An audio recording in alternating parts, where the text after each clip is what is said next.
Hello बच्चों, स्वागत है फिर से आप सबका हमारे अपने यूट्यूब चैनल पे। आज हमारा 18 फेब है और आज हम 18 फेब को देखेंगे कि हमें क्या क्या पढ़ना है।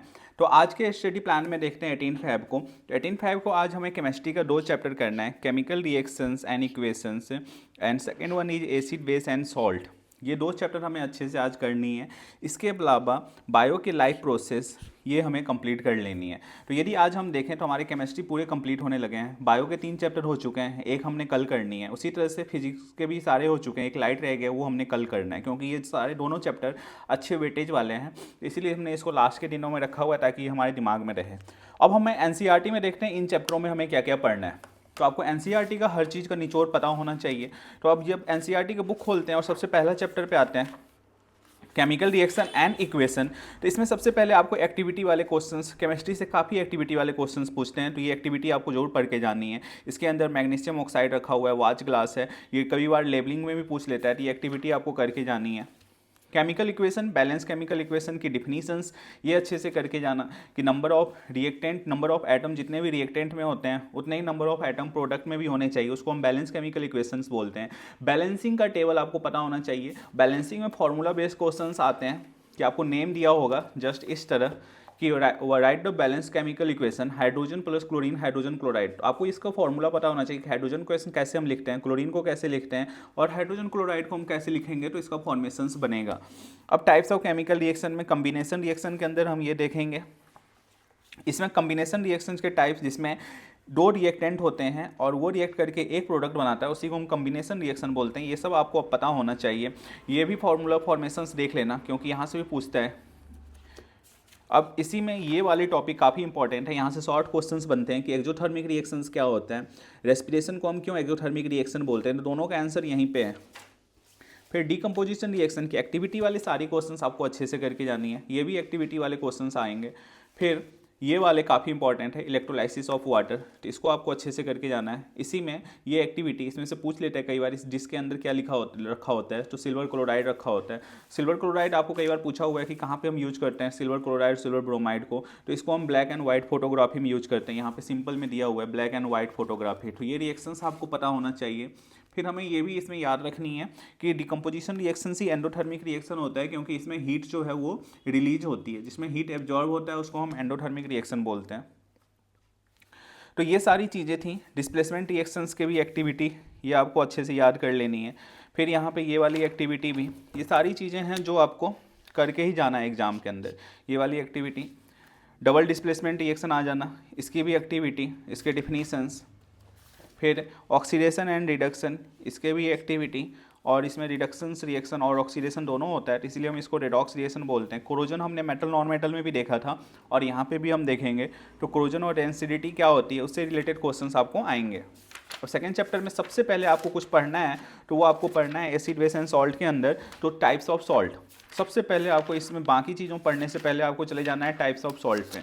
अब टाइप्स ऑफ सॉल्ट पे सारे कॉमन सॉल्ट, इन सब के फार्मूला, जैसे सोडियम हाइड्रोक्साइड है, क्लोर अल्कली प्रोसेस किसे कहते हैं, तो ये डिफिनीशंस जो है यहाँ पे क्लोर अल्कली प्रोसेस, ये आपको प्रॉपर अच्छे से लर्न करके जानी है। ये activity, bleaching powder, bleaching powder कैसे प्रोड्यूस होता है, तो इसका फार्मूला के साथ रिएक्शंस याद रखनी है। अब ब्लीचिंग पाउडर को हम यूज कहाँ कहाँ करते हैं, तो ब्लीचिंग पाउडर को हम अलग अलग जगहों पे कैसे यूज करते हैं, ये अच्छे से करके जानी है। बेकिंग सोडा का फॉर्मेशंस, फिर उसको हम ब्रेक डाउन कैसे करते हैं वो याद रखनी है। यूजेज ऑफ बेकिंग सोडा का यूजेज कहाँ कहाँ होता है, तो वो सारी चीज़ें न्यूट्रलाइज के लिए हम यूज करते हैं, तो ये भी पूछेगा। वॉशिंग सोडा का फॉर्मूला, सोडियम कार्बोनेट डेकाहाइड्रेट, ये इसका फॉर्मूला नाम केमिकल नेम होता है, तो ये वॉशिंग सोडा का फॉर्मूला आपको याद करनी है। प्रिपरेशन कैसे होती है, तो Na2CO3 को 10H2O के साथ रिएक्ट कराते हैं, तो इसका प्रिपरेशन होता है। उसी तरह से इसका भी यूजेज हमें पढ़ लेनी है कि वॉशिंग सोडा का यूज कहाँ कहाँ करते हैं। फिर ये भी एक्टिविटी के क्वेश्चंस। प्लास्टर ऑफ पेरिस हमें कैसे पता चलता है, जब भी हम जिप्सम को हीट करते हैं इतने टेम्परेचर पे 373 K पे, तो ये वाटर मॉलिक्यूल को लॉस करता है और वो बन जाता है कैल्शियम सल्फेट हेमीहाइड्रेट, ये इसका केमिकल नेम है। तो ये इसका फॉर्मूले भी याद रखनी है, यहाँ से बहुत सारे क्वेश्चंस बनते हैं, इसी को हम प्लास्टर ऑफ पेरिस बोलते हैं। अब वापस प्लास्टर ऑफ पेरिस से जिप्सम बनाना हो तो क्या करना होगा, तो प्लास्टर ऑफ पेरिस को फिर हम वाटर के साथ यदि रिएक्ट करेंगे तो वो जिप्सम बन जाएगा। इसका यूजेज, ये कॉमन नेम, जैसे इसमें क्वेश्चन पूछा हुआ, ये सारे इंडेक्स क्वेश्चन कर लेना। जैसे कॉमन नेम CaOCl2 का पूछा हुआ है, तो अभी हमने यहाँ पे देखा था कि CaOCl2 किसको बोलते थे, तो CaCl2 देखो ब्लीचिंग पाउडर को बोलते थे। ठीक है, इसका कॉमन नेम हमें याद रखनी है, कैल्शियम हाइपोक्लोराइड। तो ये सारी चीज़ें यहाँ से आपको एसिड और बेस से आएगा। तीसरा चैप्टर है हमारा लाइफ प्रोसेस, ये काफ़ी इंपॉर्टेंट है बायो का। तो लाइफ प्रोसेस आप देखो, अब लाइफ प्रोसेस में आपको अच्छे से डिफिनीशंस क्या क्या याद रखनी है। सिंपल तो एक लाइफ प्रोसेस की ब्रेक डाउन, न्यूट्रिशन, सबसे पहला डिफिनीशन न्यूट्रिशन क्या होता है, लाइफ प्रोसेस कैसे डिपेंड करता है। न्यूट्रिशन में दो तरह के होते हैं, ऑटोट्रॉपिक और हेटरोट्रॉपिक न्यूट्रिशन। तो सबसे पहले ऑटोट्रॉपिक हम पढ़ते हैं, तो इसमें जो आपको सबसे पढ़ना है कि फोटोसिंथेसिस का प्रोसेस कैसे होता है। तो ये आपको रिएक्शन जोड़ याद करके जानी है। इसमें आप देख रहे हो तो इसमें हमें क्या क्या दिया हुआ है कि कार्बन डाइऑक्साइड है, वाटर के साथ रिएक्ट कर रहा है क्लोरोफिल के प्रेजेंस में और सनलाइट के प्रेजेंस में, तो ये हमें क्या दे रहा है, ग्लूकोज, और ग्लूकोज ही एनर्जी का फॉर्म है। तो ये 3 स्टेप में होता है कि लाइट एनर्जी को हम एब्जॉर्ब करते हैं किसके द्वारा, क्लोरोफिल के द्वारा। सेकेंड स्टेप में ये तीनों रिएक्शंस आपको याद रखनी है। सेकेंड स्टेप में लाइट एनर्जी को कन्वर्ट कर रहे हैं केमिकल एनर्जी में और वो स्प्लिट हो रहा है वाटर मॉलिक्यूल्स, हाइड्रोजन और ऑक्सीजन में। थर्ड पार्ट्स में कार्बन डाइऑक्साइड को रिड्यूस कर रहे हैं किसमें, कार्बोहाइड्रेट्स में। तो ये सारे फॉर्मेशंस जो हैं वो हमें इसमें याद रखनी है। उसी तरह से क्लोरोप्लास्ट क्या होता है, तो इसमें ग्रीन डॉट्स जो होते हैं सेल ऑर्गेनेली के अंदर, उसकी को हम क्या बोलते हैं, क्लोरोप्लास्ट। अब स्टोमाटा पोर्स जो होती है वो अलग अलग टाइप की कैसे होती है, ओपन स्टोमाटा, क्लोज स्टोमाटा। इसमें अंदर गार्ड सेल्स होता है। गार्ड सेल क्या करता है कि गार्ड सेल ओपनिंग और क्लोजिंग जो होती है पोर्स की, वो गार्ड सेल पे डिपेंड करता है, ठीक है। तो जितने भी वाटर गैसियस एक्सचेंज होती है वो इसी गार्ड सेल के डॉट्स के थ्रू होती है। तो इसी के थ्रू ही प्रोसेस होती है फोटोसिंथेसिस की। तो ये आपको प्रॉपर याद रखनी है। इसके नीचे 2-3 एलिमेंट दिए हुए हैं, जैसे कि नाइट्रोजन एक इसेंशियल एलिमेंट है जो प्रोटीन और कंपाउंड को अदर सिंथेसिस करता है। ये नाइट्रोजन कहाँ से लेता है, ये सॉइल से लेता है। आयरन और मैग्नीशियम भी सॉइल से लेता है। तो ये सारी चीज़ें आपको पढ़ के जानी है। फिर अगला आता है हेटरोट्रॉपिक न्यूट्रिशन। हेटरोट्रॉपिक न्यूट्रिशन भी आपको प्रॉपर डिफिनीशंस, अमीबा का एग्जांपल डायग्राम के साथ आपको ये बना के आना पड़ेगा कि कैसे ऑर्गेनिज्म न्यूट्रिशंस लेता है। अब न्यूट्रिशंस इन ह्यूमन बींग, ये प्रॉपर फ्लो चार्ट आपको अच्छे से पढ़ के जानी है। अब इसके अंदर किस किस स्टेप में होता है ये सारे डिफिनीशंस आपको यहाँ पे दिए हुए हैं। सलाइवरी ग्लैंड्स प्रेजेंट होती है, सलाइवा, वो बायोलॉजिकल कैटलिस्ट एंजाइम प्रेजेंट होता है, इसकी वजह से लार्ज मॉलिक्यूल को स्मॉल स्मॉल पार्टिकल में ब्रेक करते हैं, ठीक है, और वो सिंपल प्रोडक्ट बनाते हैं। फिर लाइनिंग, कैनाल के अंदर लाइनिंग होता है जो ऑसोफेगस के अंदर प्रेजेंट होता है। ऑसोफेगस हम फूड पाइप को बोलते हैं। यहाँ पे देखो सॉरी, तो यहाँ से फूड जो है वो डिलीवर होना शुरू होता है। इसके अंदर लाइनिंग होती है जो कंट्रैक्ट करता है, जो पुश फूड को भीतर की तरफ, नीचे की तरफ पुश करता है, ठीक है। तो माउथ से फूड सीधे स्टमक में आता है। ये आप देखोगे तो स्टमक है, स्टमक में फूड आती है किसके थ्रू, फूड पाइप के थ्रू आ रही है, ऑसोफेगस की आ रही है। और स्टमक काफ़ी बड़ा होता है, ठीक है, वो एक्सपेंड होने लगता है जैसे जैसे फूड इंटर करती है।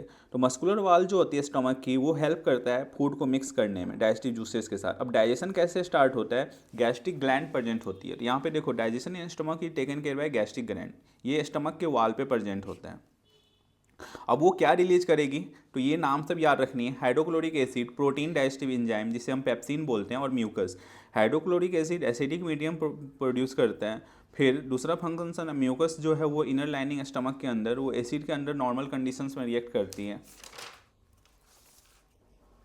अब फूड का जो एग्जिस्ट होता है वो कैसे कंट्रोल होता है, स्फिंक्टर मसल्स के द्वारा, जो काफ़ी ज़्यादा अमाउंट जो होती है रिलीज करती है। अब वो चला जाता है स्मॉल इंटेस्टाइन में, नाम उसका स्मॉल इंटेस्टाइन है, लेकिन एलिमेंट्री कैनल का सबसे लॉन्गेस्ट पार्ट्स होता है, ये भी याद रखनी है, ठीक है। हाँ, यहाँ से एक चीज़ आपको जो याद रखना है कि कई बार स्मॉल इंटेस्टाइन की लेंथ जो है वो एनिमल में वेरी करता है। जैसे हार्बीवोरस ईटिंग जो है, यहाँ से क्वेश्चंस बनते हैं, इंपॉर्टेंट है। हार्बीवोरस ईटिंग ग्रास जो है उसको लॉन्गर स्मॉल इंटेस्टाइन चाहिए, क्योंकि ग्रास जो है वो डाइजेशन में ज़्यादा टाइम लेता है, आसानी के साथ डाइजेस्ट नहीं होता है, और जबकि मीट को आसानी से डाइजेस्ट होता है। इसलिए कार्निवोरस जैसे टाइगर हो गया तो उन सब के स्मॉल इंटेस्टाइन होते हैं। तो ये पेपर में पूछता है, यहाँ से ये आपको जोड़ करके जाननी है। फिर इसी के अंदर बिली का फंक्शंस हमने देखनी है। बिली के अंदर कई सारे न्यूमरस फिंगर लाइक प्रोजेक्शंस होते हैं। फिर उसके बाद बिली ही वो सरफेस प्रोवाइड करता है, जिससे सरफेस एरिया एब्जॉर्प्शन को इंक्रीज कराता है। फिर उसके बाद जो अनएब्जॉर्ब फूड्स होते हैं वो लार्ज इंटेस्टाइन में जाते हैं और वाटर को एब्जॉर्ब करता है, और रेस्ट ऑफ मटेरियल जो है वो एनस के थ्रू बाहर आ जाता है। तो इस तरह से हमारे पास हमने न्यूट्रिशन इन ह्यूमन बींग पढ़ा। अब रेस्पिरेशंस में हमने देखनी है कि कैसे किस तरह से रेस्पिरेशंस होती हैं।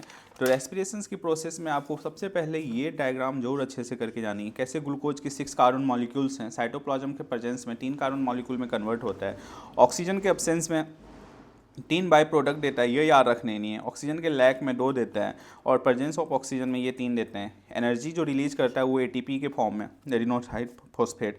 ये सारे आपको अच्छे से लर्न करके जानी है। ये डायग्राम आपको अच्छे से एलोवेली वो सरफेस होता है, बैलून लाइक स्ट्रक्चर होती है, ठीक है। एलोवेली एक्सचेंज करता है गैसेस कार्बन डाइऑक्साइड और ऑक्सीजन का, वो एलोवेली के अंदर ही होता है। ये बैलून लाइक स्ट्रक्चर है जो यहाँ से निकाल के डिटेल में आपको समझाया हुआ है। तो ये सारे लेवलिंग्स आपको पता होना चाहिए। ट्रांसपोर्टेशन में जब आप आते हो तो ब्लड के अंदर जनरली क्या होता है, प्लाज्मा होता है जो सेल को सस्पेंड करता है। तो ये सारे डिफिनीशंस ये काफ़ी इंपॉर्टेंट है। हार्ट के 4 चैम्बर्स होते हैं। अब क्वेश्चन ये पूछता है 4 चैम्बर्स क्यों प्रोवाइड किया जाता है, ताकि ऑक्सीजनेटेड ब्लड और डीऑक्सीजनेटेड ब्लड आपस में मिक्स ना हो। तो ये पूरे डायग्राम आपको फ्लो चार्ट, कैसे लेफ्ट वेंट्रिकल से ऑक्सीजन ब्लड पहुंचता है राइट वेंट्रिकल में, एट्रिया, कौन कौन से वेंस रिस्पॉन्सिबल है मूवमेंट के लिए, डबल सर्कुलेशंस की डायग्राम। ब्लड प्रेशर में आप आ जाना तो यहाँ पे भी 2 टाइप के प्रेशर्स होते हैं, सिस्टोलिक और diastolic pressure. Normal systolic pressure और डायस्टोलिक प्रेशर ये याद रखनी है। ब्लड प्रेशर को हम मेजर जिस इंस्ट्रूमेंट से करते हैं उसको क्या बोलते हैं, ठीक है। आर्टरीज और वेंस के बीच में डिफरेंस यहाँ पे दिया हुआ है। आर्टरीज जो वेसल्स है जो ब्लड को हार्ट से दूर ले जाता है बॉडी के डिफरेंट पार्ट्स में, ठीक है। और हाई प्रेशर्स होती है आर्टरीज के अंदर। Arteries have thick elastic wall, जबकि वेंस जो है वो कलेक्ट करता है डिफरेंट ऑर्गन से और वापस हार्ट में ले आता है, ठीक है। इसके थिक वॉल्स होते हैं। They do not need thick walls because the blood is no longer under long pressure. इसमें इतना प्रेशर्स नहीं होता है। इस तरह से डिफिनेशन हमें याद रखनी है। प्लेटलेट्स कैसे मेंटेन होता है, लिम्फ के फॉर्मेशंस, प्लांट्स के अंदर ट्रांसपोर्टेशन, 2 का ट्रांसपोर्टेशन होता है, वाटर और फूड का। तो ट्रांसपोर्टेशन सिस्टम 2 पार्ट्स में जाते हैं, जाइलम और फाइलम। जाइलम अलग अलग पार्ट से transport of water, xylem tissue, ये सारे। फेलम के अंदर फूड का ट्रांसपोर्ट होता है। तो जाइलम और फाइलम आपको याद रखनी है। जो वाटर मॉलिक्यूल सनलाइट की वजह से यहाँ से रूट से वाटर मॉलिक्यूल ऊपर की तरफ जा रहा है, और ये प्रोसेस को ही हम ट्रांसपीरेशंस बोलते हैं। लॉस ऑफ वाटर जो होती है वेपर्स के फॉर्म में प्लांट के एरियल पार्ट से, उसे हम ट्रांसपीरेशन बोलेंगे। तो ये ट्रांसपीरेशंस के डिफिनीशन। फिर अदर फूड्स का ट्रांसपोर्टेशन कैसे होता है, एक्सक्रिएशंस, ये अच्छे से करके जाना। नॉर्मली एक्सक्रिएशंस जो होती है ह्यूमन बीइंग में किस तरह से होती है, पेयर ऑफ किडनी होता है, पेयर ऑफ यूरेटस होता है, यूरिनरी ब्लेडर्स होती है, यूरेथ्रा होता है। किडनी जो है वो एब्डोमेन में एक साइड दोनों तरफ लोकेटेड होती है बैकबोन के। यूरिन प्रोड्यूस होता है किडनी के अंदर और यूरेटस से पास होता है यूरिनरी ब्लेडर में, जहाँ पे वो स्टोर होता है तब तक जब तक वो यूरेथ्रा के थ्रू रिलीज नहीं हो जाता है। इसके अंदर फिल्ट्रेशन यूनिट लगी होती है जिसे हम नेफ्रॉन बोलते हैं, और इसकी को बैलून कैप्सूल का फॉर्मेशन करता है। तो ये सारे आपको सब के शेप जो होती है इसकी वो कलेक्ट करता है, तो उसको हम बैलून कैप्सूल बोलते हैं। तो ये सारे आपको डिफिनीशंस प्रॉपर यहाँ से इसकी याद होनी चाहिए। अब वो जो फिल्ट्रेशन करता है glucose, amino acid, salt, major amounts of water, reabsorb, urine flow along the tube. तो इस तरह से यूरिन का फ्लो होता है ट्यूब के अंदर। तो ये सारी चीज़ें थी जो हमारे आज 3 के चैप्टर थे। उन तीनों चैप्टरों में ये सारी चीज़ें आपको इंपॉर्टेंट है जो आपको पढ़ के जरूर जानी है। मिलते हैं कल के प्लानिंग में, तब तक के लिए thank you and have a nice day.